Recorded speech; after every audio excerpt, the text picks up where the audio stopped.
Hello guys, सलाम अलैकुम वरहमतुल्लाहि वबरकातुह. हे बघा, आत्ता मी आले इथे डी मार्केटला आलेलं आहे. हे बघा, आता गेलो तुम्ही आर टी ओ ऑफिसला, थोडा लायसनचा इश्यू होता, तर लायसन रिन्यूवर करायला गेलो होतो. इथे आलो आहे माझ्या मुलगीला आणि मुलग्याला घेऊन.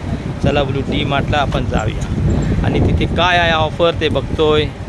आता आतमध्ये जाऊन पहिला मी जातो डी मार्टच्या आतमध्ये. जसे मी फॉरेन कंट्रीचे व्हिडिओ बनवायचे, लूचा बनवायचा किंवा कारपोरचा बनवायचा, तसाच आपली रत्नागिरी महाराष्ट्रामध्ये आलेला आहे. आता बघतो काय ऑफर आहे. हे बघा, मार्केटची सुविधा कशी आहे ते बघतो. इथून जातो आतमध्ये आणि एन्जॉय करतो. काय सामान आहे, कशी ऑफर आहे, काय आहे ते बघतो इथे. Okay, bye, see you, best of luck. फिर मिलेंगे नेक्स्ट वीडियो के अंदर. मासलामा. आणि असेच माझे व्हिडिओ बघत रहा आणि तुम्हाला मी व्हिडिओ अपलोड करून तुम्हाला इन्फॉर्मेशन देतो. Okay, bye, see you, best of luck.